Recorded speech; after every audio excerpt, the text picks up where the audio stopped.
Hello and welcome back दोस्तों, कैसे हैं आप सब। आज हम आपके लिए लाए हैं एकदम से एक नई मूवी। आज हम जिस मूवी के बारे में बात करेंगे उसका नाम है खुफिया। ये एक जबरदस्त थ्रिलर है। तो चलिए बिना किसी देरी के शुरू करते हैं आज के एक्सप्लेनेशन के साथ। ये कहानी असल में 1999 के कारगिल वॉर के बाद का है, जहां बांग्लादेश और इंडिया के स्पाई एजेंसी में कुछ कॉन्फ्लिक्ट चल रहा है। कहानी 2004 ढाका बांग्लादेश में शुरू होता है, जहां ब्रिगेडियर मिर्जा के घर में एक पार्टी होता है। वहां हम एक लड़की को देखते हैं जिसका नाम है हीना, लेकिन उसका कोड नेम है ऑक्टोपस। वो अंदर जा रही होती है जहां उसके हाथ में एक गिफ्ट होता है, लेकिन गार्ड्स वहां उसको रोक लेते हैं और कहते हैं कि आप गिफ्ट्स लेके अंदर नहीं जा सकते। गिफ्ट चेक करने के बाद गार्ड हीना को अंदर जाने दे देते हैं। हीना उसके बाद मिर्जा से मिलती है, जहां वो उसे वो गिफ्ट देती है जिसमें कि एक परफ्यूम था जो कि मिर्जा का फेवरेट परफ्यूम होता है।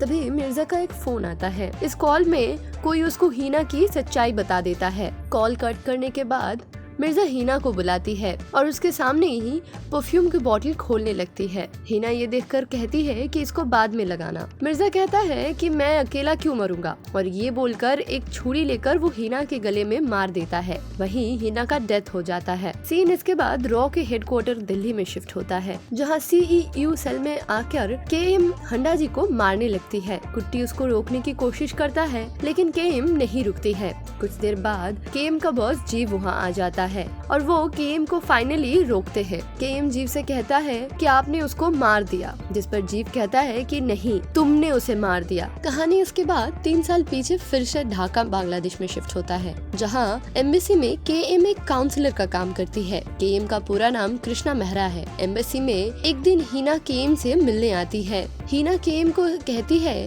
कि मैं आपके साथ काम करना चाहती हूँ, जिस पर केएम कहती है कि मैं तो बस एक काउंसलर हूँ। हीना उससे कहती है कि मैं आपके बारे में सब कुछ जानती हूँ। वो केएम को एक कागज देती है और कहती है कि इसमें ब्रिगेडियर मिर्जा का अगले 15 दिन का शेड्यूल है और मैं जानती हूँ कि आप लोग उसे फॉलो कर रहे हैं। मेरा नाम हीना रहमान है और मैं एनएसआई के अकाउंट्स डिपार्टमेंट में काम करती हूँ। इतना बोल के हीना वहाँ से चली जाती है। अगली रात जब केएम अपने गाड़ी में इंतजार कर रही होती है, तब हीना वहाँ आती है उससे मिलने के लिए। केएम उसे कहती है कि मैं तुम पर ट्रस्ट नहीं करती, इसीलिए मैं तुम्हें अपने साथ नहीं ले सकती हूँ। हीना बताती है कि वो मिर्जा से नफरत करती है और ये भी कि उसको पैसे चाहिए अपने पापा के दवाई के लिए। वो बताती है कि मिर्जा आईएसआई के कठपुतली है। केएम उससे कहता है कि हमारे पास और भी लोग हैं, जिस पर हीना कहता है कि वो मिर्जा तुम्हारे हर एक लोगों को चुन चुन कर मार रहा है। अगले दिन केएम टीवी पर एक न्यूज देखती है,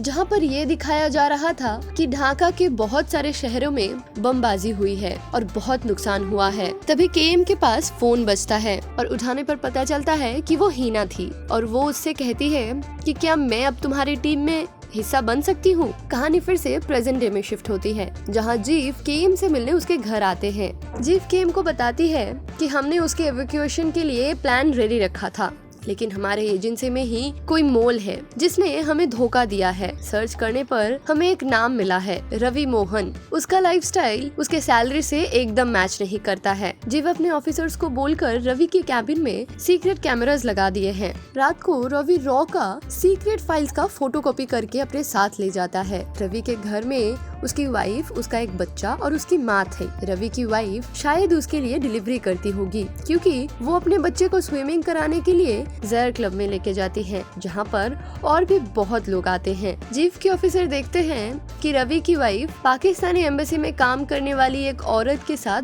बहुत फ्रेंडली है और हो सकता है कि ये पेपर्स का डिलीवरी वही जाता होगा। ऑपरेशन ऑक्टोपस जिस दिन होने वाला था, उस दिन रात में हम रवि को देखते हैं जो कि एक सिनेमा हॉल में जाता है। एक ऑफिसर रवि का पीछा कर रहा होता है। सिनेमा हॉल के अंदर रवि कुछ पेपर्स एक आदमी को देता है, जिसके बाद वो आदमी सिनेमा हॉल से निकलकर चला जाता है। वो ऑफिसर उसका पीछा करता है। फाइनली वो आदमी एक टेलीफोन बूथ के पास आता है। वहाँ से कॉल कर कर वो कुछ कोड वर्ड्स में किसी को बता रहा होता है। वो ऑफिसर जब उसे पकड़ता है तब उन दोनों के बीच एक फाइट हो जाता है, जहाँ से वो आदमी भागने जाता है, लेकिन एक ट्रक आकर उसको टक्कर मार के चला जाता है। वो ऑफिसर वो कोड वाला कागज लेके आता है, लेकिन जब तक वो उसे डिकोड करते हैं तब तक मिर्जा ने ऑक्टोपस को मार दिया होता है। केम जीव से पूछती है कि फिर हमने रवि को अभी तक क्यों नहीं पकड़ा है, जिस पर वो कहते हैं कि रवि तो बस एक पपेट है, गेम कोई और खेल रहा है और हमें उसको पकड़ना है।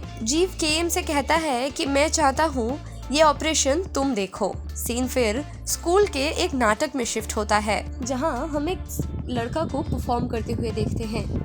परफॉर्मेंस खत्म होने के बाद सब ताली बजाते हैं। केम वहाँ आती है जब सारा प्ले खत्म हो जाता है। असल में विक्रम केम का बेटा है और शशांक केम के फादर है। हालांकि केम और शशांक अभी साथ नहीं रहते हैं। डिनर के वक्त केम के फोन में एक मैसेज आता है, जिससे उसे वहाँ से जाना पड़ता है। विक्रम केम से कहता है कि इस Sunday for the last time मैं ब्रूटस प्ले करूँगा, सो प्लीज कोई एक्सक्यूज मत देना। जहाँ केम उसको प्रॉमिस करती है कि वो जरूर आएगी।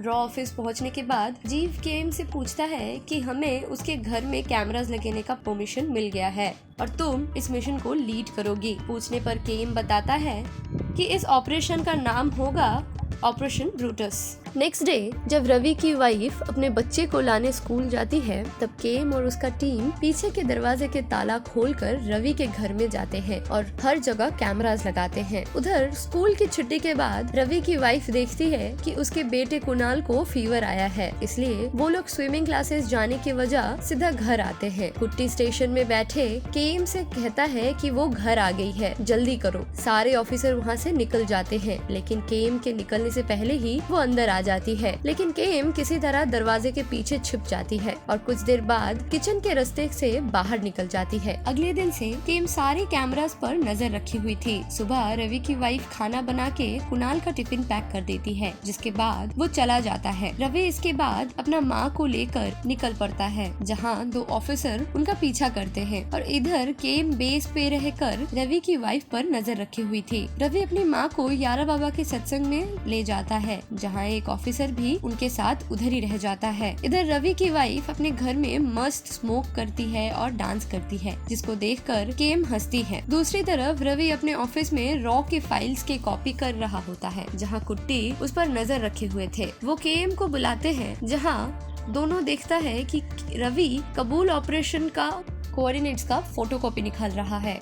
अगले दिन जब केम कुट्टी बेस पर आते हैं, तब वहाँ की ऑफिसर उसे बताती है कि रवि पिछले 5 मिनट से गैराज में ही है। केम अपने कैमरा से देखती है, जहाँ उसे रवि की वाइफ दिखाई देती है, जो कि वहाँ बैठी हुई थी। केम उसको दूर से देख रही होती है और कहानी एक बार फिर से फ्लैशबैक में चला जाता है। केम और हिना दूर से मिर्जा पर नजर रख रहे थे, जहाँ वो किसी से मिलने आया था। तभी अचानक हिना के हाथ से एक पत्थर गिर जाता है, जिसके आवाज से मिर्जा के गार्ड्स उन लोगों के पीछे चले जाते हैं, लेकिन केम और हिना किसी तरह बच जाते हैं। केम हिना को एक एडवांस देती है और कहती है कि परसों से ट्रेनिंग में आ जाना। पूछने पर केम बताती है कि ये ऑपरेशन गलीब है। दिन बीतता जाता है, लेकिन हिना नहीं आती है। केम उसके यहाँ कॉल करती है, लेकिन उससे बात नहीं हो पाती। फिर एक रात केम हिना के घर चली जाती है, जहाँ हिना उसको देखकर डर जाती है। केम उसे पूछती है कि तुम ट्रेनिंग पर क्यों नहीं आ रही हो, जिस पर वो कहती है कि मुझे डर था कि मिर्जा के लोग मुझ पर नजर रख रहे हुए थे। तभी हम अंदर हिना के बाबा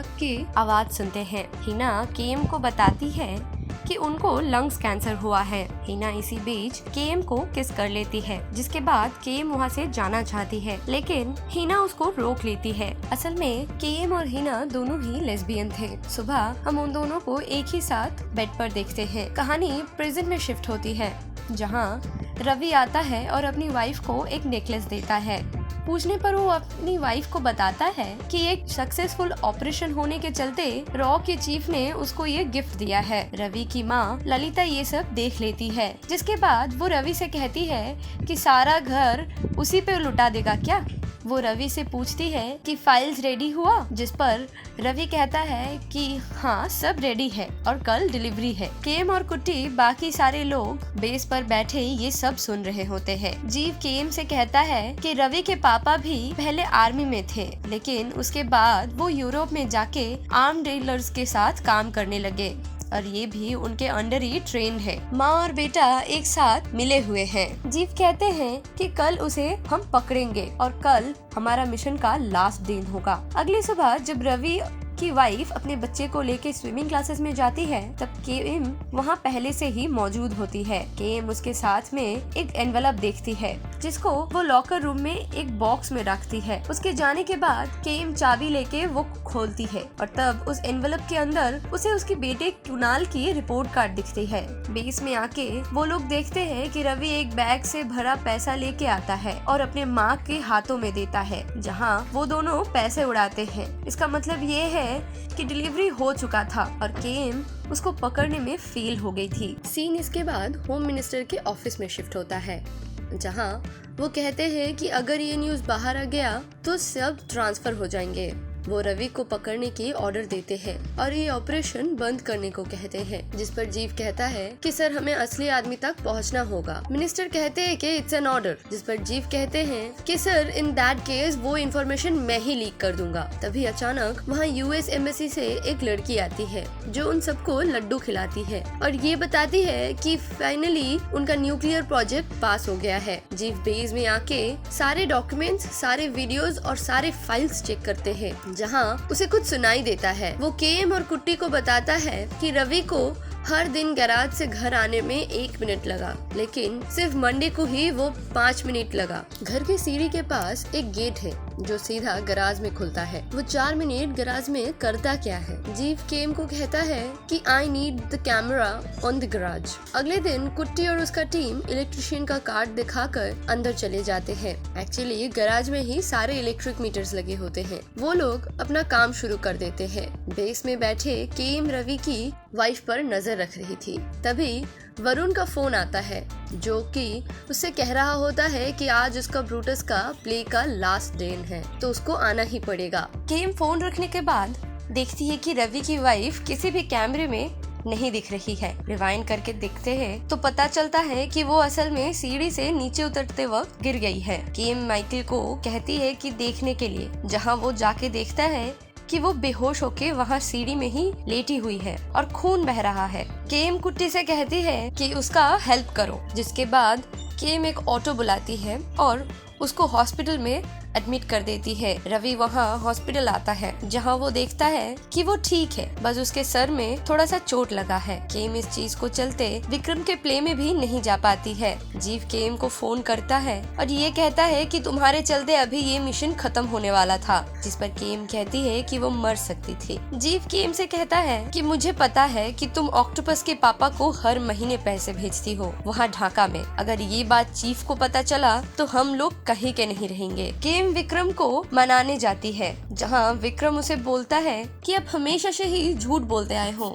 आपने पापा से डिवोर्स क्यों ली और आप क्या काम करते हैं? शशांक वहाँ आता है और केएम को लेके जाता है। तभी विक्रम जाते जाते कहता है कि माँ, जिस दिन आपको सच बताने का हिम्मत हो उस दिन आना मेरे से बात करने। सीन फिर रवि पर शिफ्ट होता है, जहाँ वो अपने बेटे कुणाल के साथ गैराज में जाता है। वो एक बैग पीछे डिग्गी में रखता है और अपने गाड़ी के पीछे एक लंबा सा साइन खींच देता है। फिर वो लोग बाहर आ जाते हैं, जहाँ केएम और उसका टीम उसको फॉलो करते हैं। पार्क में आके रवि गाड़ी को पार्क करके चला जाता है और कुछ देर बाद वहाँ एक गार्डनर आता है, जो कि असल में गार्डनर है ही नहीं। वो डिग्गी खोल के वहाँ उस बैग को एक दूसरे बैग से रिप्लेस कर देता है और एक साइन खींच देता है, जो फाइनली एक प्लस का साइन बना देता है। वो आदमी वो बैग लेके वहाँ से चला जाता है और सब कोई उसका पीछा करते हैं। एक कॉलिंग बूथ में एक दूसरा आदमी आता है, जो कि पेपर लेके वहाँ से चला जाता है। केएम और बाकी लोग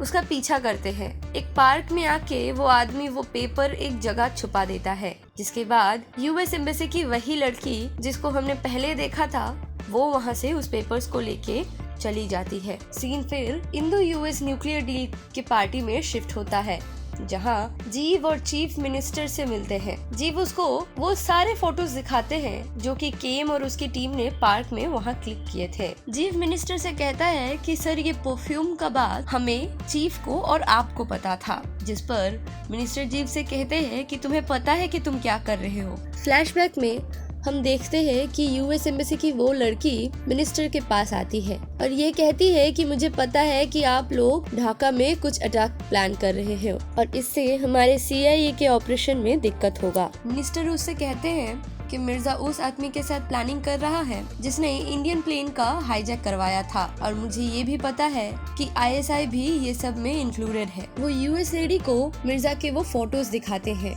जो कि केम और हिना ने क्लिक किए थे। मिनिस्टर कहते हैं कि सॉरी बट मुझे PM को बताना होगा, जिस पर वो लेडी कहती है कि आपने अगर ऐसा किया तो शायद ये इंडो US न्यूक्लियर डील फिर कभी ना आ सके। एट प्रेजेंट मिनिस्टर चीफ और जीव से कहते हैं कि हमारे लिए उस मिशन से ज्यादा ये डील इम्पोर्टेंट था, इसलिए ऑक्टोपस को मरना पड़ा ताकि मिर्जा का ट्रस्ट CIA पर बने रहे। जीव अपना फाइल लेके वहाँ से चला जाता है। रवि इसके बाद रात में अपना डिलीवरी का सामान गाड़ी में रखकर एक साइन बना देता है। बेस में बैठे माइकल ये खबर केम को देता है। केम और जीव प्लान करते हैं कि इस बार दोनों को साथ पकड़ेंगे। रवि जब वहाँ गैराज में जाते हैं तभी वो ट्यूबलाइट सडनली ऑन ऑफ होने लगता है, जिसके बाद रवि उसको ठीक करता है और साथ ही उसके ऊपर लगा कैमरा को देख लेता है। घर में आके वो आईना के सामने, बुक शेल्फ के सामने ये सब जगह भी चेक करता है। जब वो वॉशरूम जाता है तब वो देखता है कि एक आदमी वहाँ नीचे एक गैराज में खाना दे रहा है और ये जगह एक्चुअली में केम का बेस था। माइकल और उसका ऑफिसर जब खाना खा रहे थे तब अचानक से स्क्रीन का लाइट चला जाता है। माइकल देखता है कि गेट पर शायद कोई है। जैसे ही वो गेट के सामने जाता है, बाहर से रवि उन दोनों पर फायरिंग कर देता है और वो दोनों वहीं मारे जाते हैं। बेस में आके रवि सारा सेटअप देख लेता है। वापस आके रवि रात में अपना कपड़ा और पैसा पैक कर रहा होता है, जहाँ उसकी वाइफ चारू आती है और पूछती है कि ये सब क्या हो रहा है। रवि उसको बताता है कि एम्बेसी से गाड़ी आ रहा है, हमें जल्दी निकलना होगा। पूछने पर रवि चारू को सब बताता है कि असल में वो अमेरिका का मदद कर रहा है तालिबान को अफगानिस्तान से अलग करने के लिए। चारू कहती है कि तुम एक देशद्रोही हो, जिस पर रवि कहता है कि नहीं, मैं एक देशभक्त हूँ और जो भी कर रहा हूँ अपने देश के लिए कर रहा हूँ। चारू कहती है कि वो उसके साथ नहीं आएगी, जिस पर रवि की माँ कहती है कि बेटा उसको यहीं छोड़ दे और कुणाल को लेके जल्दी चल। तभी हम नीचे गाड़ी को आते हुए देखते हैं, जिसके अंदर वही US एम्बेसी की लेडी होती है। रवि चारू को समझाता है लेकिन वो कुणाल को रोकने की कोशिश करती है, जिसके बाद अम्मा बंदूक लेके चारू पर गोली चला देती है। केम जब वहाँ आती है तब वो देखती है कि वो पुलिस ऑलरेडी वहाँ आ चुकी है और एक भीड़ मौजूद है। एक एम्बुलेंस में वो लोग चारू को ले जा रहे थे।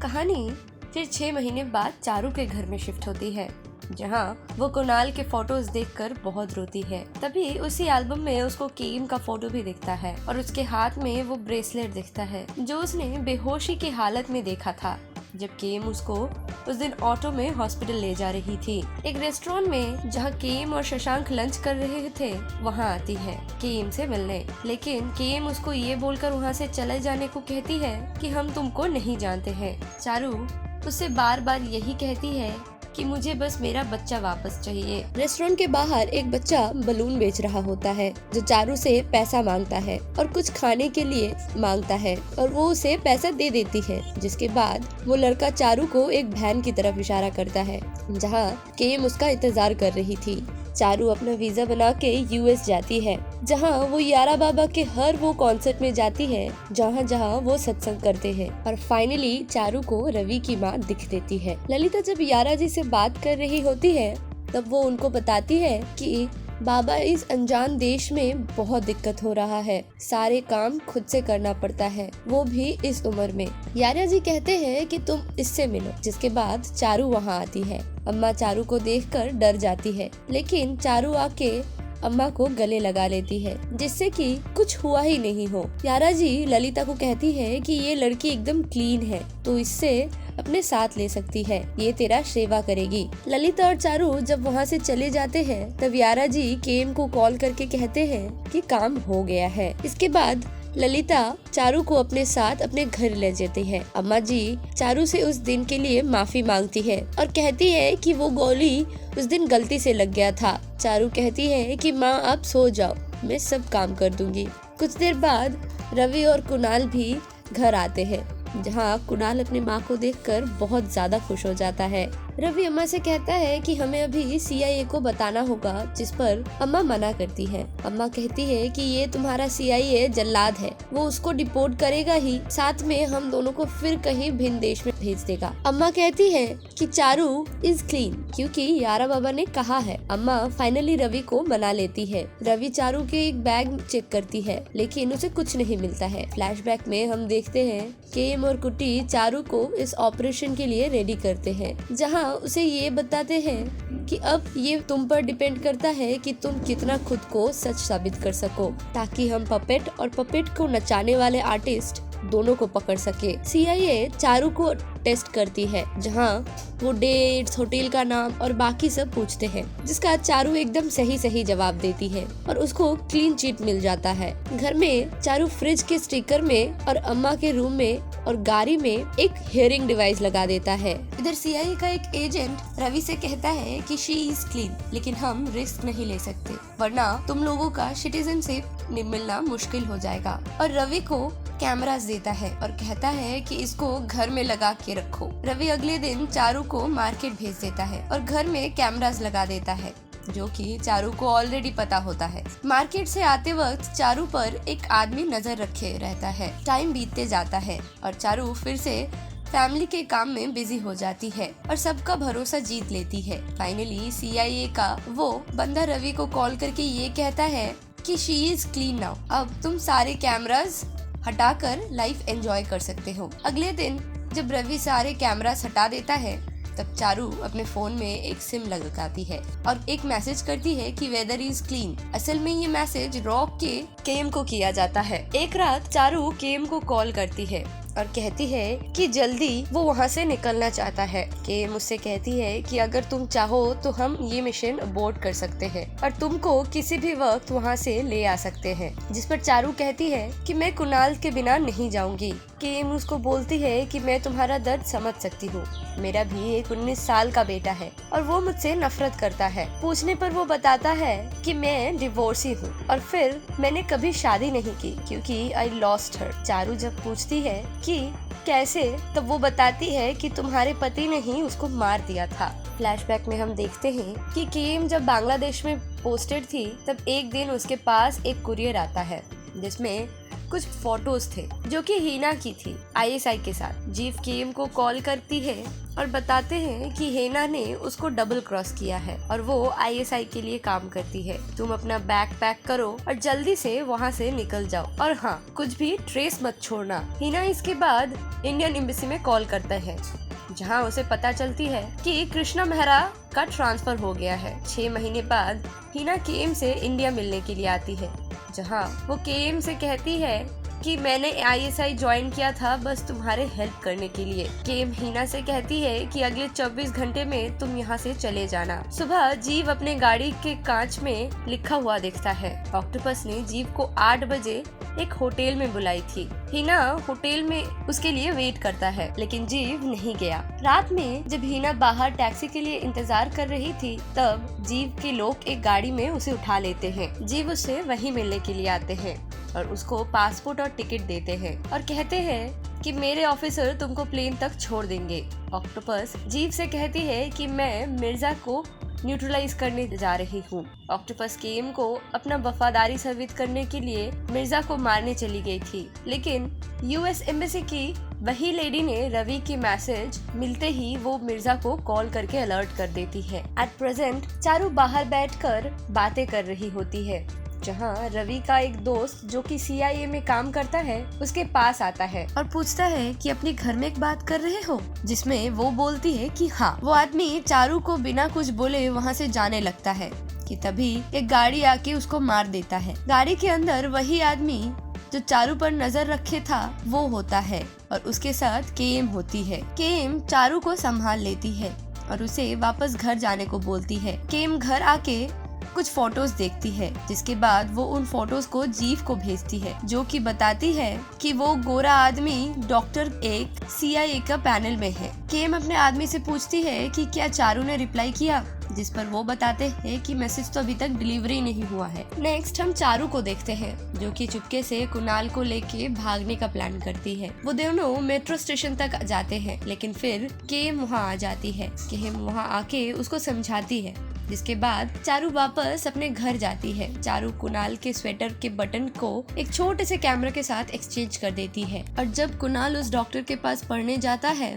तभी रवि और उसका सारा बात रिकॉर्ड हो जाता है, जहां वो उसको बताते हैं कि ब्रिगेडियर मिर्जा अगले हफ्ते तुम्हारे घर आना चाहते हैं तुमसे मिलने के लिए, और मैं और मेरे वाइफ भी आएंगे। केम ये सब चीज लाइव देखती है, जिसके बाद वो जीव को कॉल करके कहती है कि मिर्जा यहाँ आने वाला है। जीव कहता है कि हमारा मिशन ब्रूटस को घर लाना है, मिर्जा को मारना नहीं, और ये मेरा ऑर्डर है। केम अपने एक ऑफिसर पाजी को कॉल करती है, जो कि न्यू जर्सी में होता है, और बताती है कि उसको हेल्प चाहिए। अगले दिन रवि जब चारू से कहता है कि मिर्जा उनसे मटन खाने के लिए रिक्वेस्ट किए हैं, तो चलो चलकर लेके आते हैं। तब वो पीछे देखती है। रवि भी जैसे ही पीछे देखता है तब केम वहाँ खड़ी होती है। केम रवि से कहती है कि हम तुम्हें यहाँ से न्यू दिल्ली भेज देंगे, जहाँ तुम सेफली जीव के पहुँच जाओगे, और अगर तुमने इस बार हमारा हेल्प किया तो हम ये प्रॉमिस करेंगे कि तुम्हें कुछ नहीं होगा। केम उससे ये भी बताती है कि हमें पता है कि तुम अपने बेटे को अपनी झूठी कहानी सुनाते आए हो,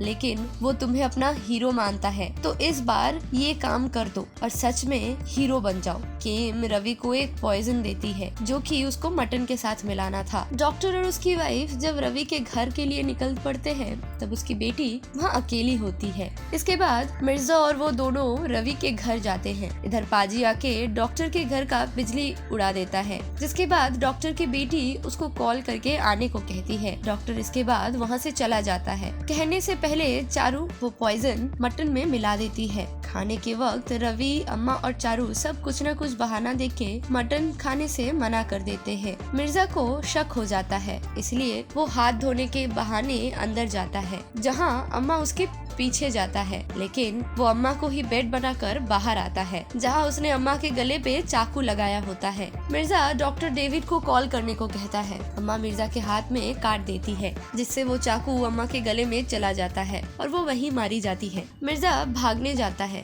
लेकिन चारू उसको पकड़ने की कोशिश करती है। मिर्जा चारू को मारने वाला होता है कि तभी केम उसको आके बचा लेती है।